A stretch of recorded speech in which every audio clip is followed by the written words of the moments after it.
good, y'all? Welcome to Something Slight on Kismet Radio, and we're continuing our crazy crossover episode between Something Slight, Search Party, and Field Club Media. Now I'm joined by Black Spade, MC, producer, singer-songwriter. There's more you do. I don't know. You just everything. Creative, literally creative touched director. everything. Yeah. All around creative director, minister of culture is what I like to say. Oh, hell yeah. He co-founded the much-lauded venue Blank Space, is behind St. Lucis Afro Sexy Cool Party, and most recently started his band Black Spade and the Cosmos. Facts. I mean, that's just a little bit. So Yeah. I don't know. I like to try to. I don't know. I always looked up to Fat Five Freddy because looking at movies and different stuff like that, or looking at interviews, it seemed like he was just kind of like the mayor of just being around all things creative.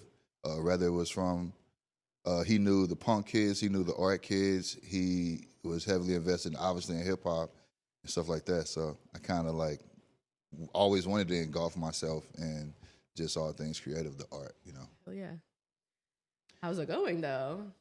I mean, I guess it's going good, but for Yeah. St. Louis, you know, like I think we're there. We reached a lot of pivot points in St. Louis, but at the same time, I don't even know if pivot is what I'm thinking of. But I don't know. I feel like in the 2000s, like we've seen more longevity than a lot, you know. So, I mean, and you know, like we've always had something to say. I mean, obviously, like for a city like St. Louis, like when you got everybody else around you flourishing, something is willing to break. Like, you know what I'm saying, from people like Nelly to Chingy, Jaquan, to artists like Kababi.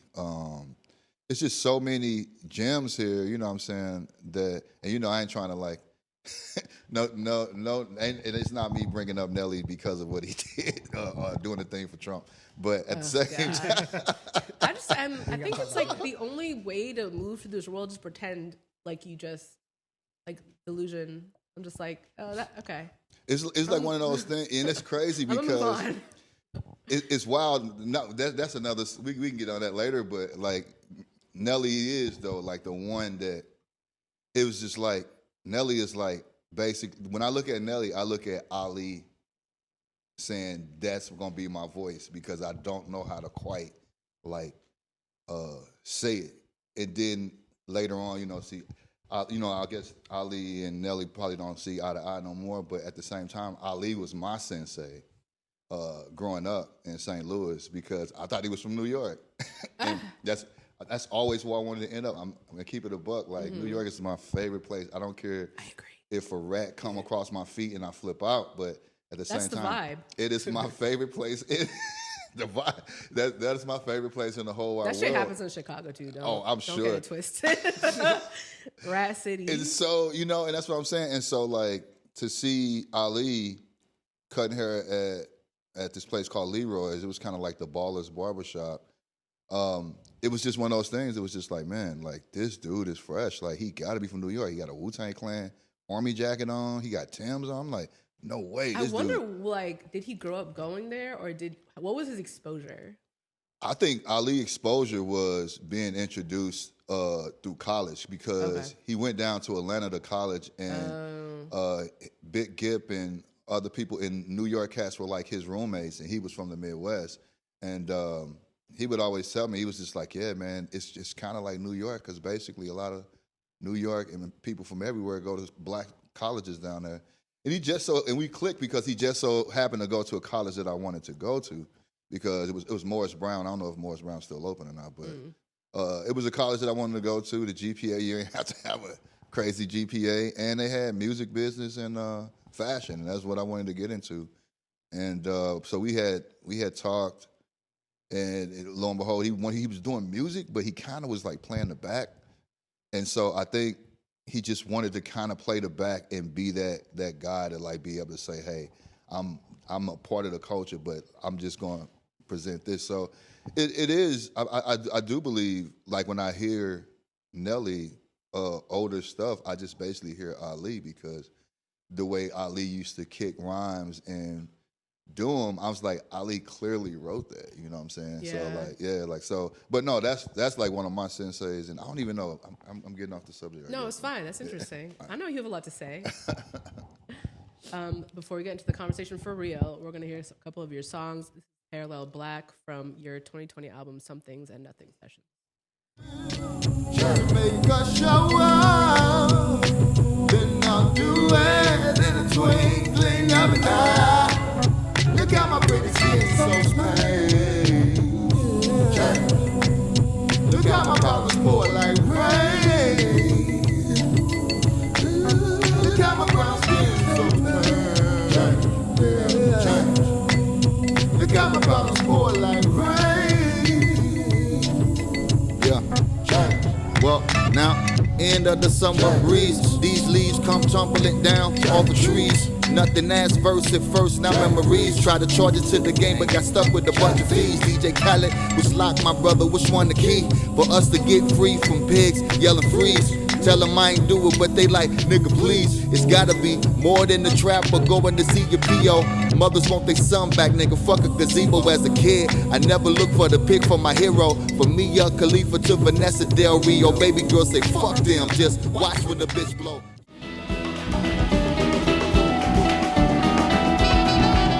Anticipation of my fears, soon turned into nightmares. Common places to be scared, do something about it before long. Before they're all gone. The anticipation of my fears, soon turned into nightmares. Common places to be scared, do something about it before long. Before they're all gone, or before they're all gone. Hope got us over nightmare. No one ever seems to really care. But all your dreams are really nightmares. All your dreams are really nightmares away. Yeah, so far away.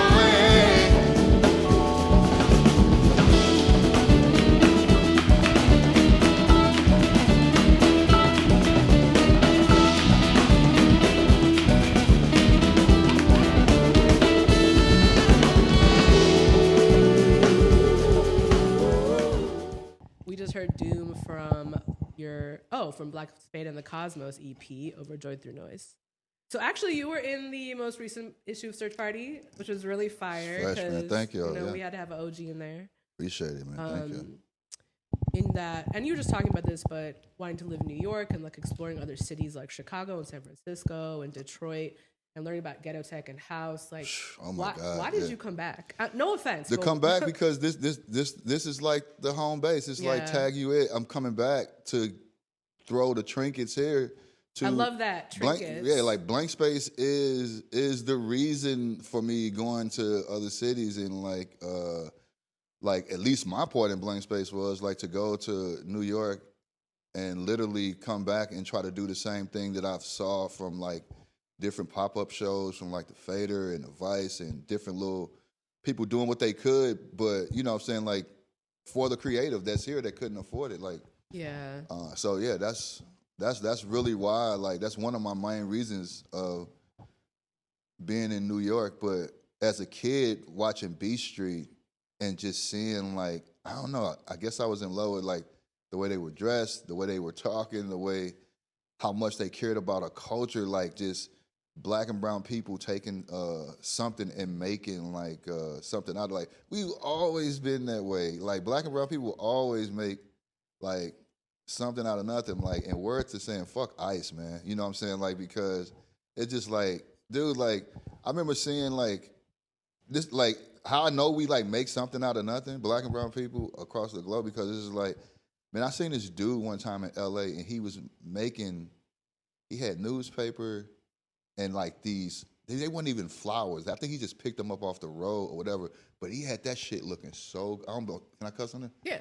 He had it looking so good. And it was just like, man, like how could you not pay this man for this art? This dude had a regular thrifty nickel newspaper and he had the weeds and the flower things in it, like looking like a bouquet of like flowers. I was like, that is. Like he made the flower out of a newspaper? No. Oh, okay. I was like, damn, bro. So he had it wrapped up. Oh, okay.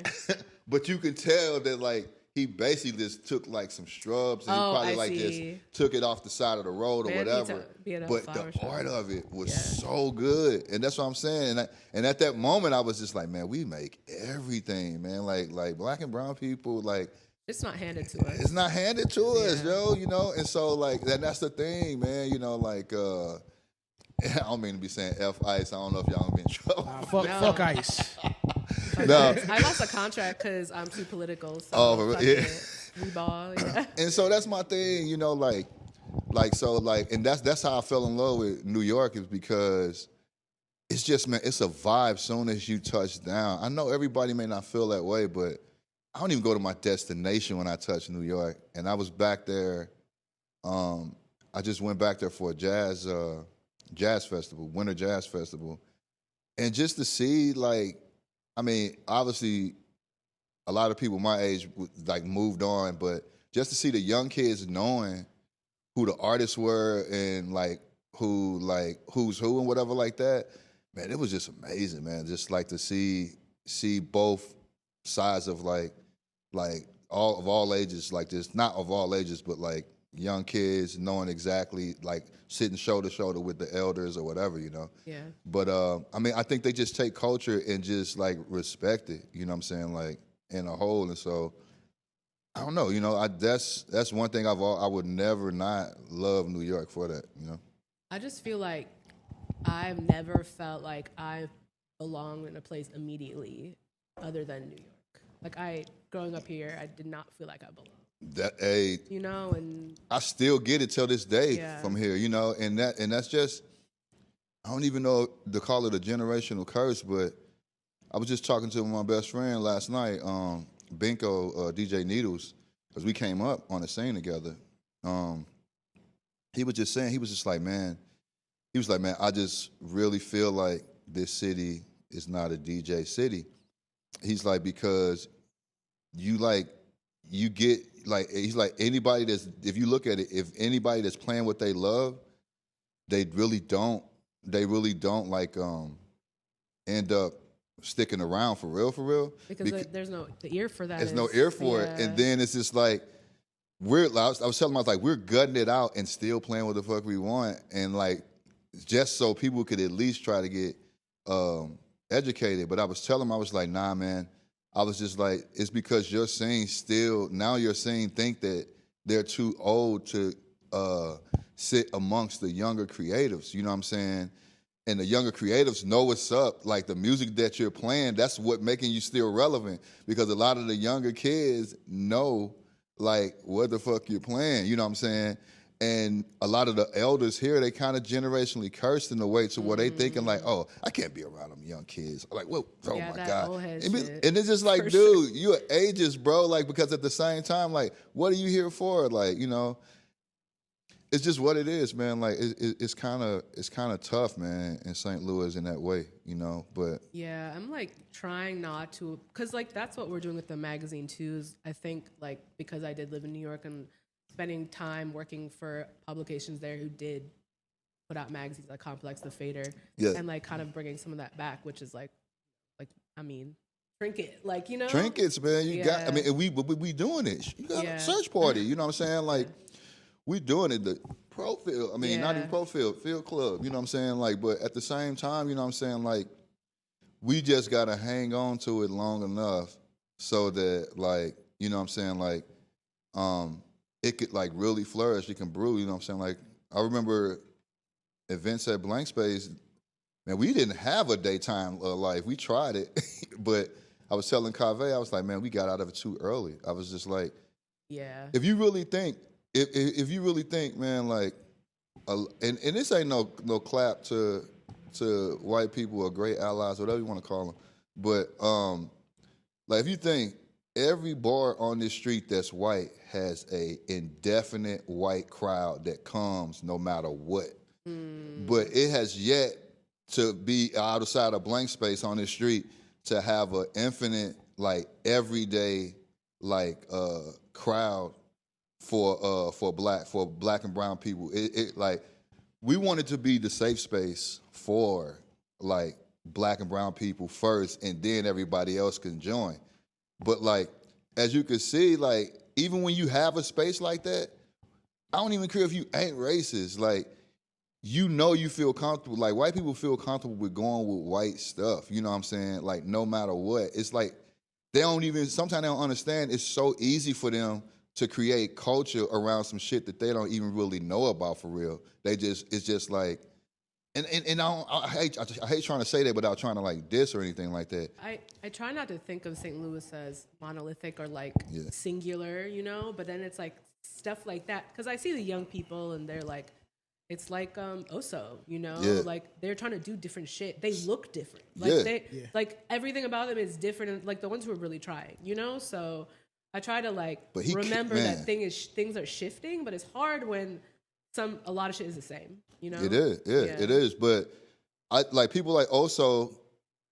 Am I saying his name right? Yeah, Oso Valley. Yeah. I just saw him come from because y'all must just interviewed him before. Yeah, so he like people like him, like you could tell, man, like that he reeks like I got something different. Hell and yeah. I'm moving different with it.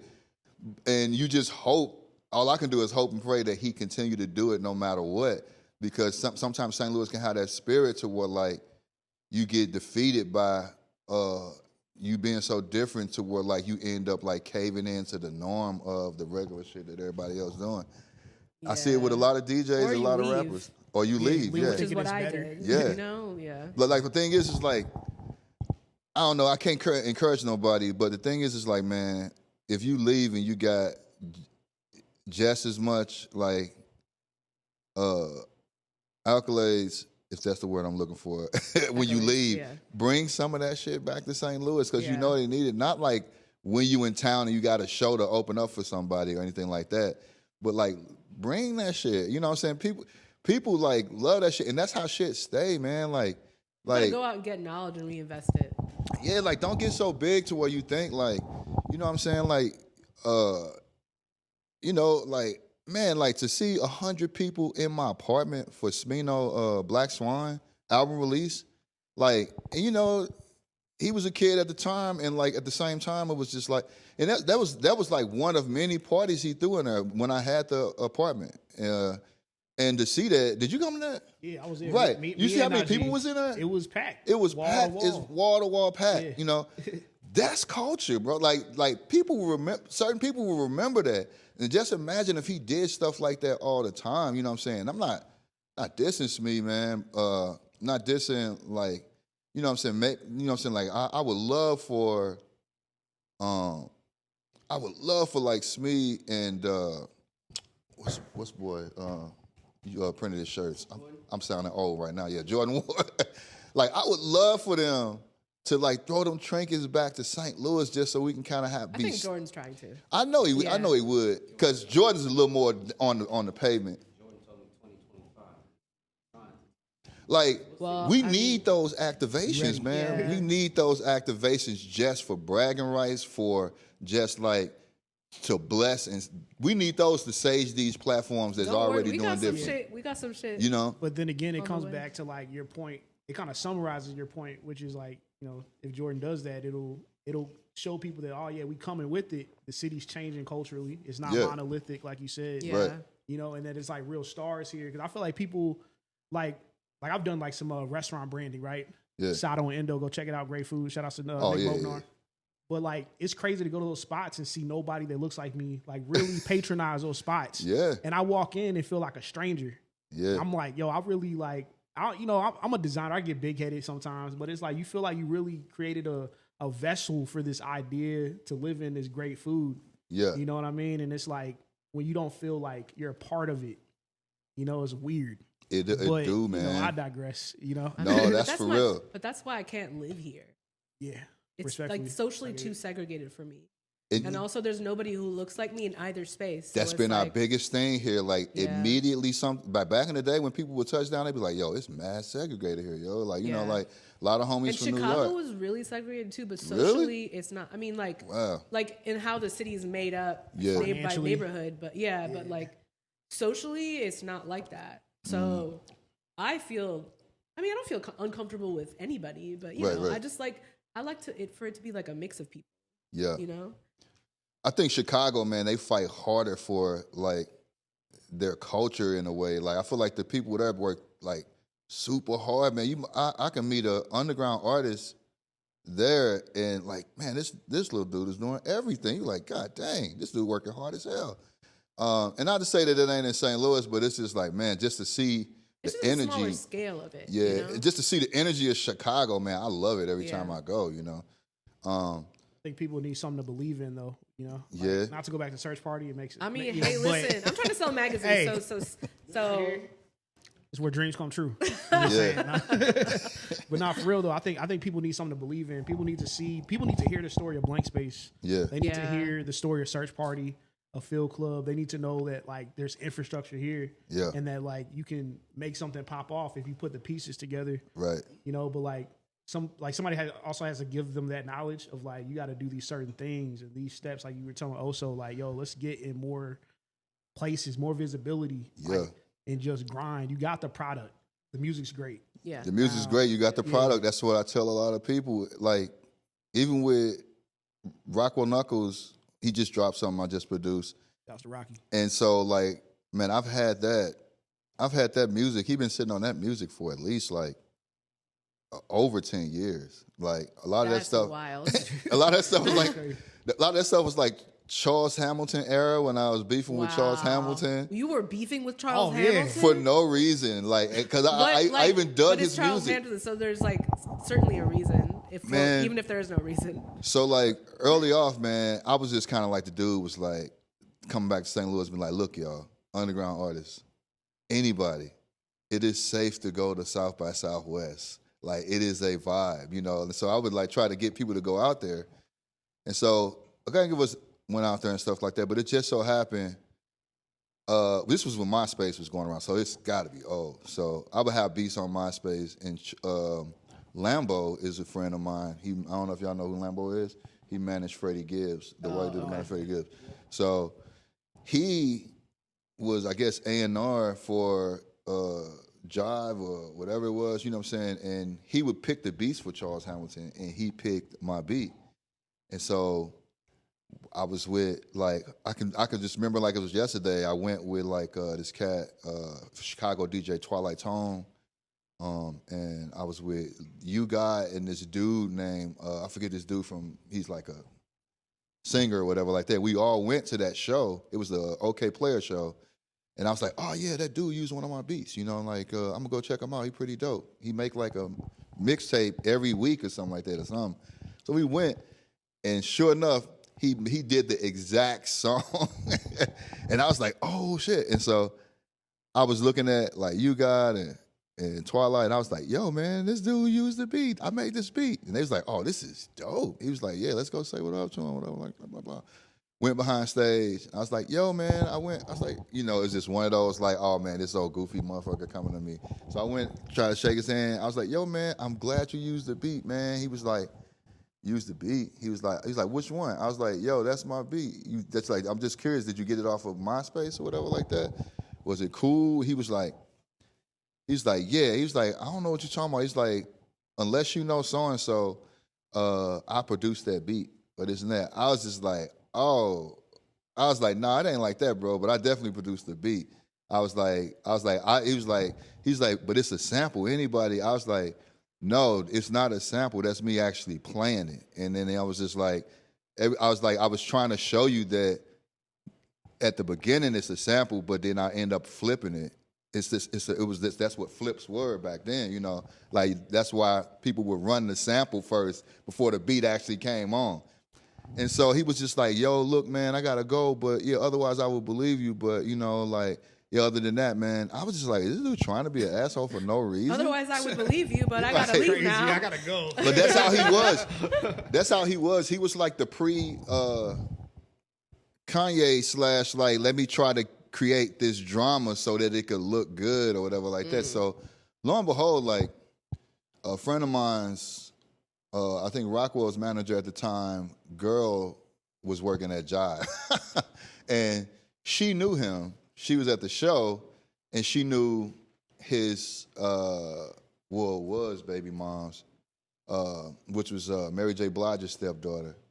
And she got the number from him, and I talked to him, and he still was acting like that. I was like, dude, I was just like, man, it ain't even like that, bro. But I think, like, the fact that, you know, I talked to him, I was like, I was just trying to big you up because I thought it was dope, you know what I'm saying?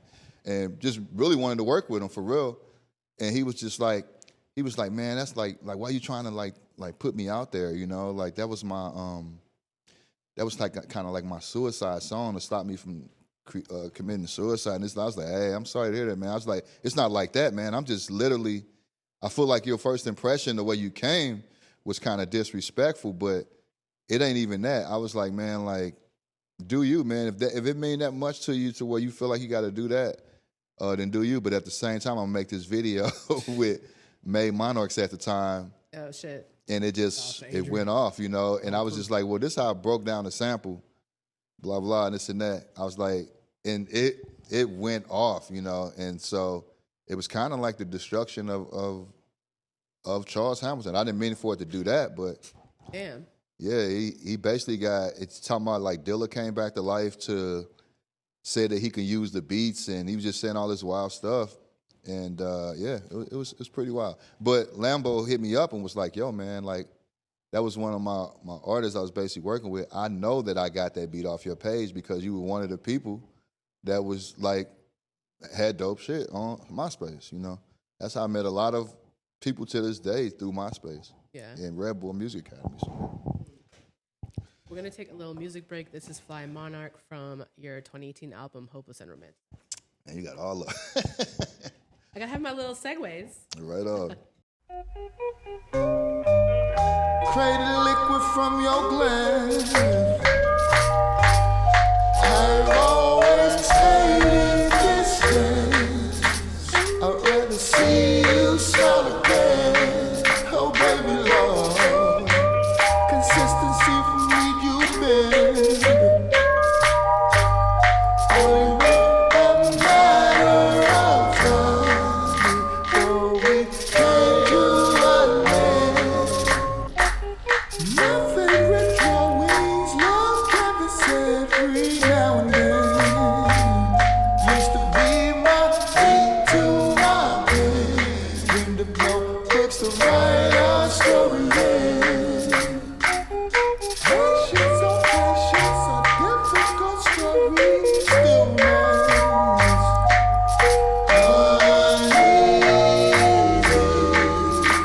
If we were truly meant to be. Everybody play!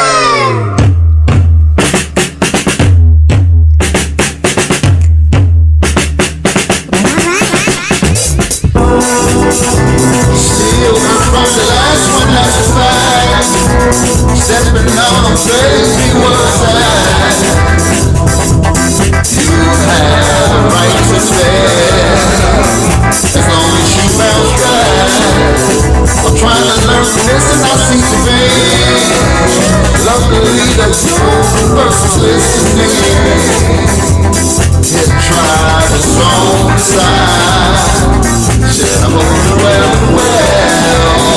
Go for many more than the speech is all in no time. It's gonna be fine. Always see your mind. Never feel your hands the whole time. Look the world straight in the eye. That was Save a Little Seat from Spade and DJ Harrison.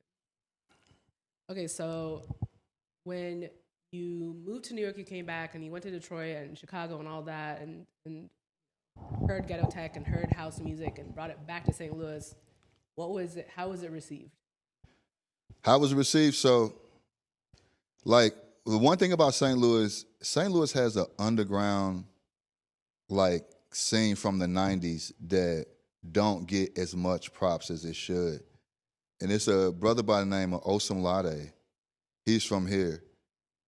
A lot of people, when I say that name, probably have no idea who the fuck I'm talking about. They probably think I'm saying like Ashe or something or whatever. I don't know, but this dude been on so many like scenes. He lives in Florissant right now, but he's hardly ever here. But I didn't meet him until I started traveling to Europe and stuff like that. And he had already knew who I was and knew that we were both from St. Louis. This dude is a star. Like, I mean, he's like a legend in other places. He's always DJing somewhere. But he was like the first person that I saw like really getting into like different tech, house music. That's kind of like the first thing. And so I knew that scene existed in the 90s, heavy, downtown warehouse era, you know. That's probably wild time. Yeah, wild time. Like, I want to be a fly on the wall, for sure. So, like, this dude, like, he did some songs for Music Soul Child that nobody really didn't know. Music Soul Child came out. He did, it's this artist by the name of Eric Benet.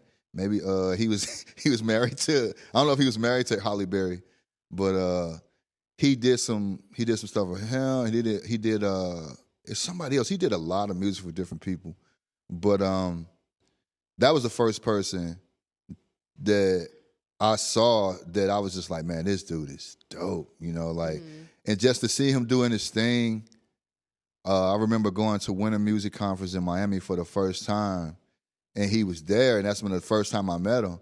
But then not only that, he was already hip. He had did a remix of me and my friend group Hawthorne Headhunters, and I was like, wow, and he played it at the thing, man, and it was I just thought it was dope, you know, like I met him, I saw that it was happening doing that, and then I don't know what to label Diplo music, because like seeing Diplo, I could say not nice things. Not nice things. So I don't know, seeing that, but then like Wajid from Detroit, that's why it got introduced really to Ghetto Tech, because that's literally all he make, you know, like, and that's some Ghetto Tech is a wild ass name, but I don't even know what to call it, but man, like, it's crazy because like you can't just like label this stuff like certain things, because like house periods would be like, nah, that's not what that is. No, that's not electronic. I've learned a lot in Chicago. So, and you could tell because house music in Chicago is totally different from Detroit. Like it might sound the same to the ear, like to where like you're talking about Ghetto Tech and house or house music? Ghetto Tech, house music. I feel like they all feel different in each area or whatever like that. Yeah. And it's just like, but I love it all because I'm like, yo, man, this is like that DIY like thing, man. It just never get old. So I don't know, you know, like somebody might think that K Tronada not house, but I don't know, because I don't want to sound. It's how you fucking know what's a K Tronada sound. Yeah, so like I literally just dropped a single with this house producer. The one we just played? Yours? No. This is big DJ Harrison. Oh, DJ Harrison. No, that's but it's gonna be on that label, Touch and Bass, and Touch and Bass normally put out a like. Where's that based? That's in London. Oh, sick. So yeah, so it's coming out on vinyl. Oh. And then I had my hand at writing to like this song, this legend Theo Parrish, this song Chemistry that came out in Cologne.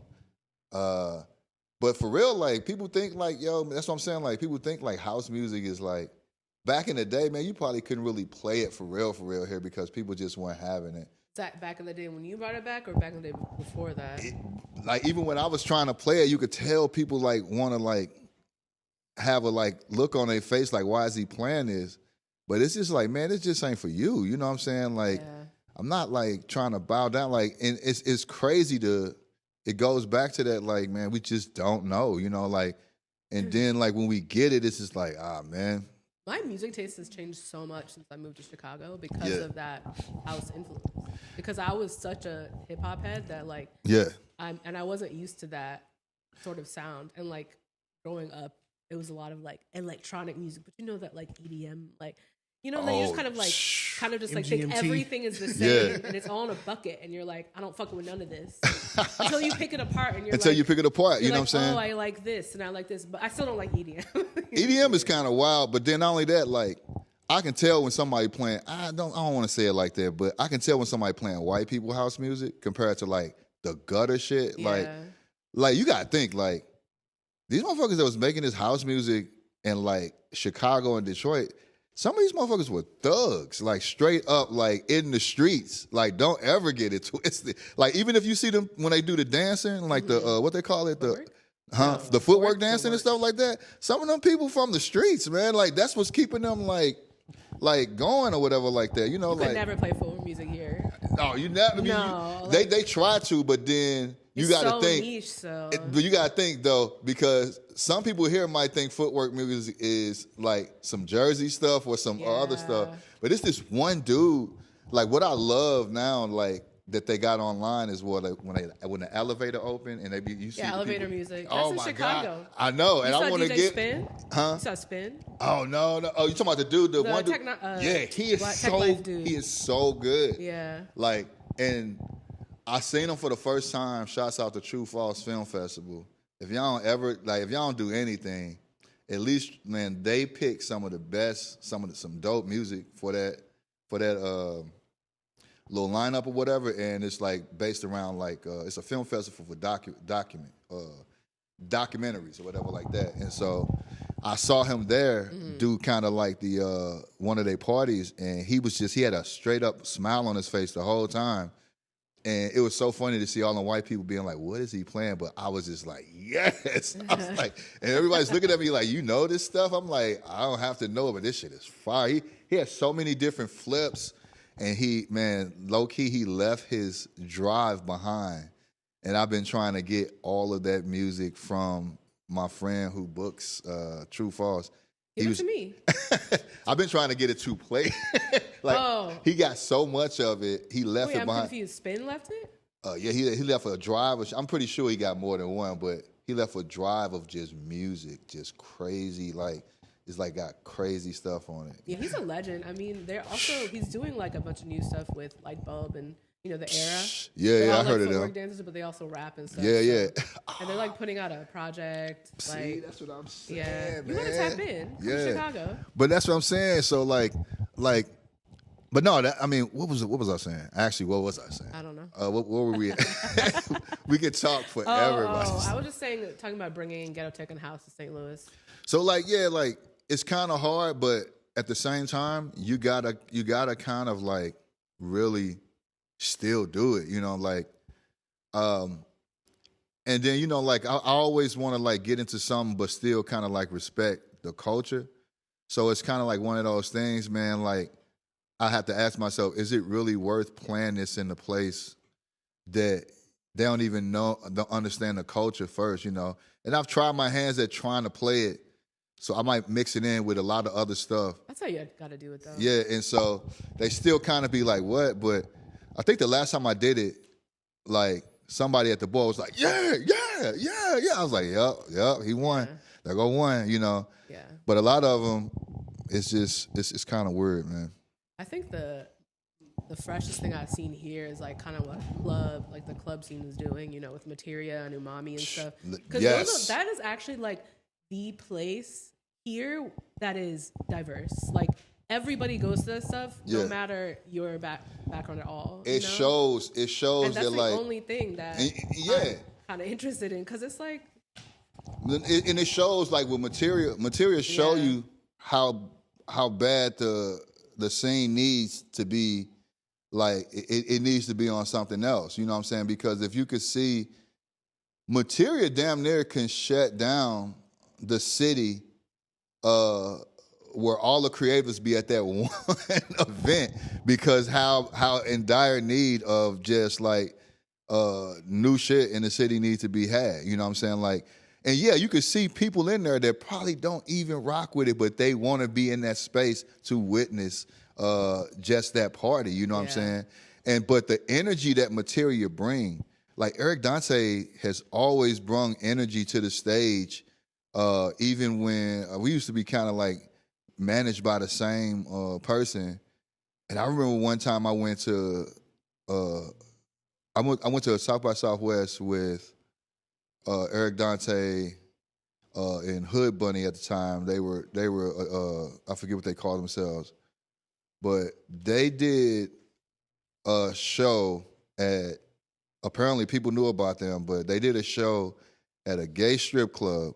But this gay strip club was packed to the walls with everybody, because I think it was definitely, but somebody told me this always like that because they have good shows there.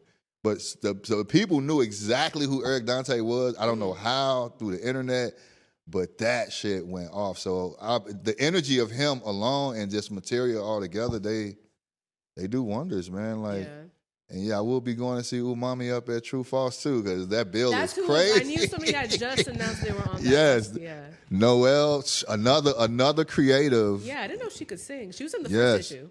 So Noelle, man, like, it's just crazy because Noelle and Noelle be in those circles, she travel around and she have good ideas and she try to bring them back to St. Louis. Like the night we do, I don't know, she just been doing it sporadically called Jazz Flow.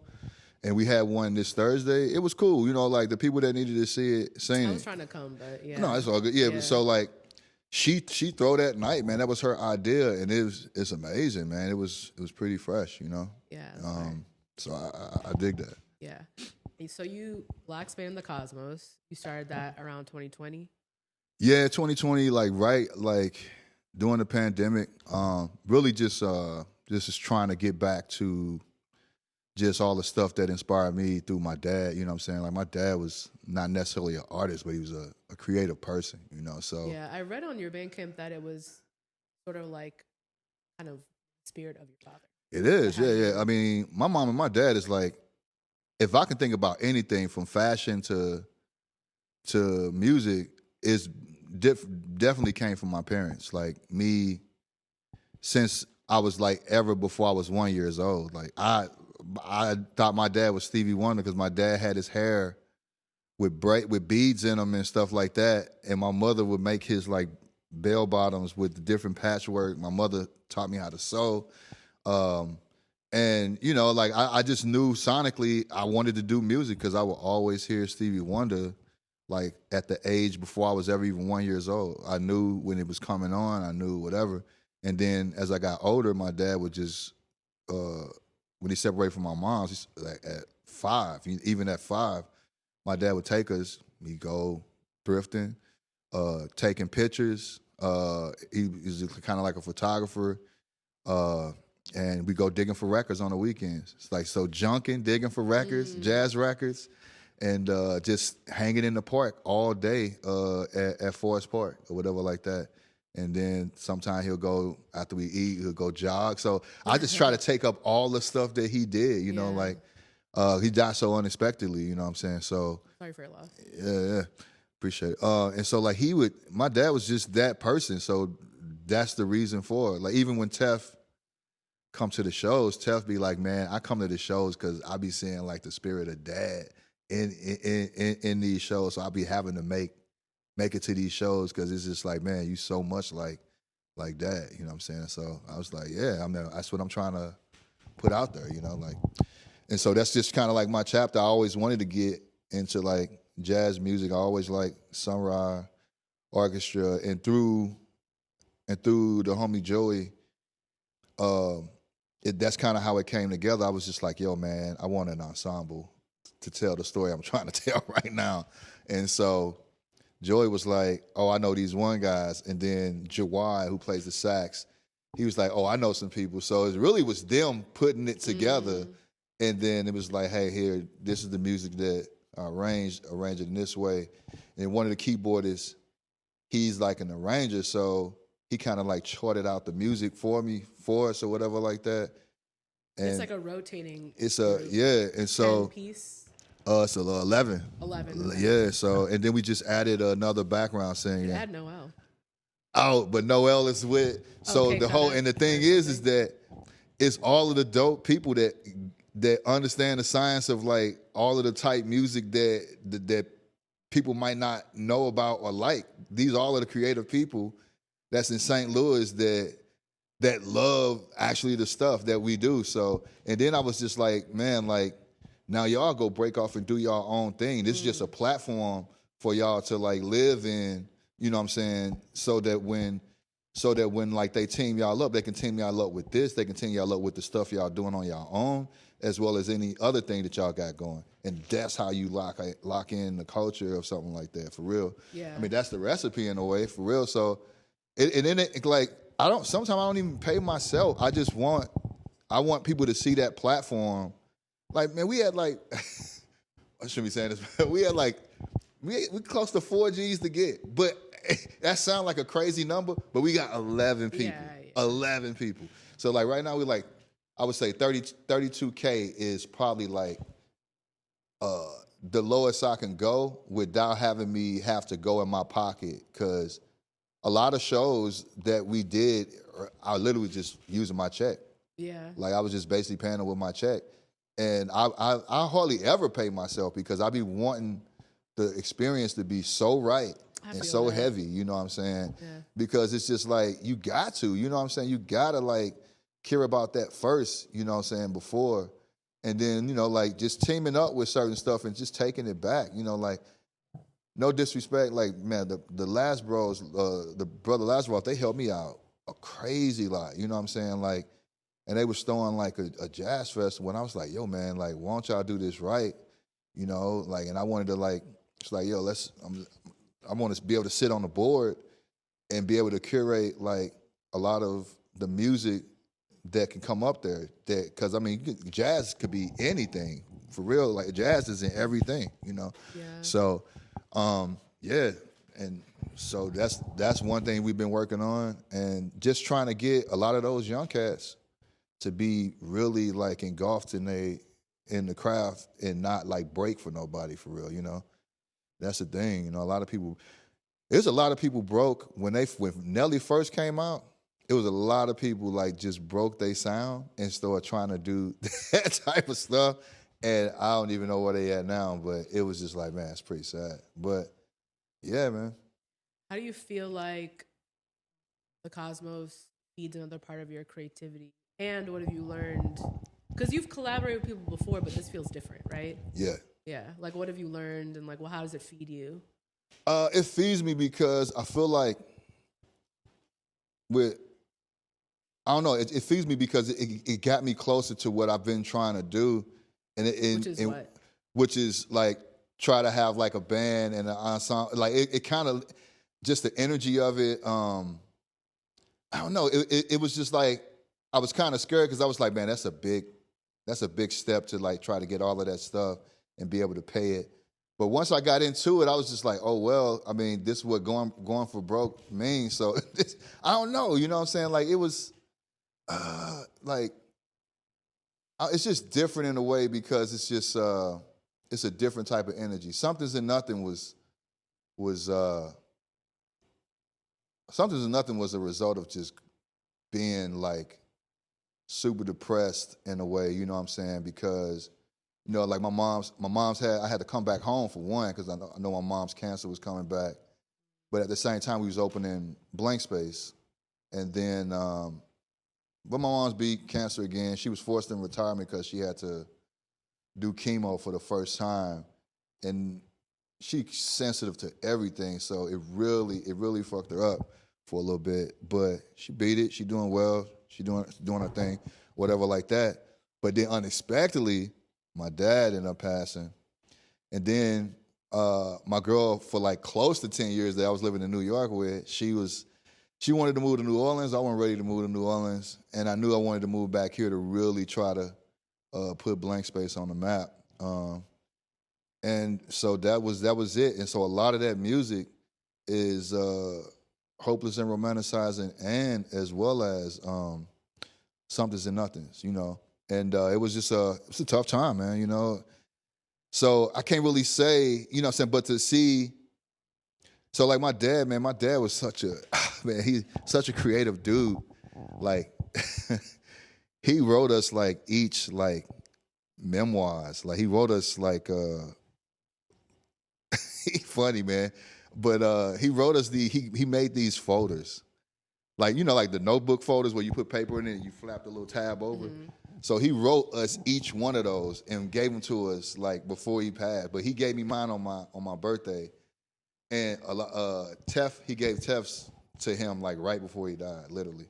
And so he wrote in mine, and you know, like he basically was just saying like, yo, man, I'm glad to see you like taking a pivot from hip hop. And he was like, he really liked the song Something in the End, because I was letting him hear a lot of the stuff. And, you know, he just, so it was cool. That validation was cool to be able to like see that he really got a chance to listen to my music and really like rocked with it. And he know that he my influence, because like it's just like he the Bible to me. So I just look at it like, I don't know. That right there was different because that's like the cosmos is the result of that. It's like no question the result of just coming out with new music. Even when people hear the cosmos, they basically like, yo, man, that energy is so powerful. Like, you have to see it. Y'all should be up in like festivals with this, you know? Feels like a reawakening. Yeah. I talked to Sister Jametta Rose, like even like with her choir, she got the Voices of Creation, but like it's a lot of it's like the choir and then the band. But even to see, I can tell that like she has a new reawakening with that. She's always did different stuff with like the underground who's who of LA, but to see her in that light, and I think she had like I think one of her parents passed, or if not, but whatever, you know what I'm saying? But just to see that and be like, yeah, that's crazy dope, you know, like it's dope in the sense that she's able to like get out that energy to the world in another light. So I don't know, yeah. What's exciting you now? What's exciting me now? Yeah. What's exciting me now is to see people like get away from caring what people think. Think that's happening? I think a lot on this scene, like just to come in here and see a pop-up and see a lot of the kids, like you could tell that they getting away from it. And if they got to get away from it through thrifting or anything like that, well, you know, St. Louis, we've been known to like just hop the bandwagon or whatever because we get some of everything. It ain't that we're country. We just get everything. And, you know, it's locally in every city, everybody country. It's just how... They think we're country?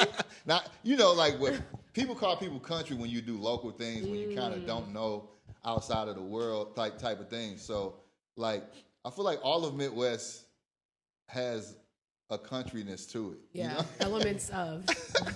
Like, I mean, even if you see Compton, if you trip off the way they lingo is, it's like, yo, that's kind of country, but in a proper way, I guess. I don't know. Like Chicago, you know what I'm saying? And they got their lingo. Detroit got their lingo. We got our slurs or whatever like that. And then we got like local people who stick to just not like going past like whatever is whatever, you know? And so I just look at, I feel like, I don't know, man. It's just, I think it's working. Yeah. I don't know. I love to see it though when it happens. I love to see like a young creative like think outside like what's already like normally given to them or whatever like that. So that's one thing I'm excited about. But really just excited like getting back to the music and all things creative after the pandemic. It's like my first time ever having like a straight up 9 to 5 with like PTO and everything. So I mean, I ain't mad at it. I'm grateful, but I'm definitely like trying to like get rebaptized into like all things creative because it's tough. It is tough, and it's crazy because if I reflect, I was like, how the hell was I living? You know, but hey, it saved me. Like the creative juices saved me because it was just like I was able to pay my rent, I was able to eat. You know what I'm saying? Like I was able to like travel, do whatever, but it's crazy because with a job, I have to push myself and put myself on a schedule just to get creative or just to work on stuff, you know, where at times I used to just get up and just do it, you know, like I can just go and create, but that's why routine is important. Yeah, it was a battle, you know? Yeah. What are y'all excited about? Yeah. In what regard? Like anything? Whatever. I'm excited for this next issue. Okay. You know, Gonna plug the magazine. Yeah, I'm gonna plug it again. You know, shout out Fonz. You've been the fly on the wall for enough to know to see what's going down in St. Louis. Yeah, man. Like, I've been a fly on the wall forever. I kind of just I'm trying to get Reed back out there again. You know, like I feel like I'm like very much just in my bubble because I can just work all day. Like I love to just design stuff. Like I love to. I probably have like 500 songs. That's why I can drop an EP every single month. I got tight. one dropping on the 17th. You know what I'm saying? Yeah. But I'm just excited about. I'm excited about the issue. I'm excited about just like seeing, like hearing like this kid Oso. Like I got put on to some new shit, and I was just telling you that I love listening to artists that have the smallest fan bases. Yeah. Because I feel like they're on like the cutting floor, like like they're on the ground floor doing it. Yeah. And it's like when you lose touch of that, you lose touch of everything. And I feel like that's the only way you can stay like just like hip on some shit. Yeah, man. Yeah. And it's crazy, like, to think. Oh, my bad. Go ahead. I'm just talking about. No, you're good. I'm It's crazy. What's up, like? No, even this dude right here. Just walk this way. No, it's okay. This dude right here has a different approach of how, like, he sees music in a way, you know what I'm saying, to where, like, it's like no other. You love to see that. Like, you love to see also, like, it amazes me when I see a repost from Erykah Badu and it's like Jordan Ward or Smino or something like that. I think that's like, I'm like, these dudes, like, they gotta know this is something to, like, even me from St. Louis looking at that. Like, man, you know how long it took me to get a follow from Erykah Badu for her to start reposting my stuff? She probably still don't even care who I am, but it's just, it's amazing to see, Yeah. I rock with it. Oh, actually, I got one thing to add that I'm excited about.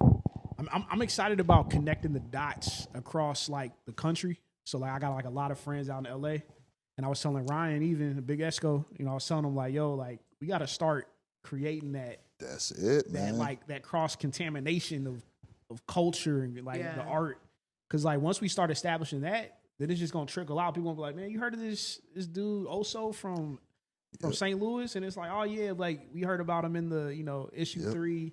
Whatever, and it's like it just starts like that. Yeah. And it's like this right here is the vehicle cross pollination. Cross pollination. You said cross contamination. Cross contamination. That's I was waiting on somebody to I rock with that. Sweet slang, man. Yeah. I thought somebody was gonna correct me on it, but yeah, like a cross pollination of like everything going on. Just so it's like it just becomes like a vehicle to the underground, like that's what I'm in it for. I think that's so. I'm excited about everything that this city has to offer. Yeah. I've had a front row seat for 5 years. Like I literally tore a whole business down to create space for what I see that is at the cusp of. Like there is a level of talent here that now needs a megaphone and beamed out of here. It's time. The level of talent that is flowing through here, like we're bursting at the seams. Right? We're at the point now where artists are starting to flow here that other businesses are starting to take notice of, and they're like, bring them to our cafes, bring them to our space, because that's how we're going to revive. This city is putting entertainment back into soft spaces. Like it can't be just a 5 DJ lineup every single Friday, Saturday night, and that's kind of what it's turned into. And these coffee shops and these places that need the foot traffic aren't getting it. And I'm like, you're missing the entertainment side of it. So basically what we're going to create is an inner city circuit with the local artists that I know that can fill those voids. Most people that are a transplant or a college student or someone that lives in the neighborhood have never came across these people's music. So they're going to be entertained. It's going to work. It's just a matter of the artists to buy in and come through these doors and introduce themselves so I can start parking them everywhere. So I'm excited for the future as to what this looks like. And the thoroughways to other cities. Just this pipeline from Chicago to St. Louis. This needs to happen more often. Right? And then we start bridging the gaps at all the other cities in the Midwest, and we take it west, we take it east. And I think it all starts funneling back here. We see what's happening on the perimeter of the United States right now. They're going to start coming here in the next 3 to 5 years. It's gonna be real so affordable. We have to have our things in place. Our entertainment, our food, our fashion, everything has to be in place because they're going to come here and they don't want to build it. I promise you. They're going to want to come and consume. They're going to want to come and just buy a house and settle in, and they need to know where to be directed. We got so much stuff that's untapped. Like even just being creative, like to see that picture and to see, like I would go when I would go walk. That's not Forest Park, is it? Francis Park. But to see that, like we don't even take, like it's so many gyms and we got so many parks that we could take, like we could do stuff, you know, like, and that's another thing, like, man, like I plan to, I look forward to like basically blending all of my things that I do together. Like for the first time, I'm able to blend them together, whether it be fashion, music, art, and hopefully like short films soon. So, I mean, I want to be able to tell a story all in one with that, you know, like just video, art, or whatever. But to see that, like, and just looking at, like, it's art within itself, but to be able to do stuff around it, like, just, we got so much space in St. Louis to utilize, like, that people don't even understand, you know? People don't even, like, either they don't know or they just don't go after it, you know what I'm saying? It's just it's a lot. We have a lot here to offer, man. Like, yeah. Well, we're going to close out with some music. Here's Yours from Black Spade and Stephen.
Thank you for joining us today. No, you gotta tell them how to find you on socials. oh, yeah. It's on. Oh, sorry. You can find me on Instagram at Black Spade Music, BLVCK SPVDE Music. Reason why I spell it because the V's are Vito. My real name's Vito, you know. But That explains a lot. and also, well, I don't have Twitter. Anything you want to plug? Basically Instagram for right now, and who knows, I might be getting off that soon. So, yeah, so all right. Thank you to everyone for tuning in to our Something Slight, Search Party, and Field Club Media crossover episode on Kismet Radio. We also recently launched the Kismet Coffee Club, and our first feature is Home Court Collective, located in Hyde Park's Miyagi Records. So if you're in the mood to dig for some records this week and drink some amazing coffee, then pull up and try our drink collab, the Kismet Dirty Chai, and don't forget to say what's good to the owners, Alex and Melissa. And you can find all of the socials down in the info box. Please like our video and hit that subscribe button. Until next time. Yeah, I'm doing a coffee club. I'm so excited.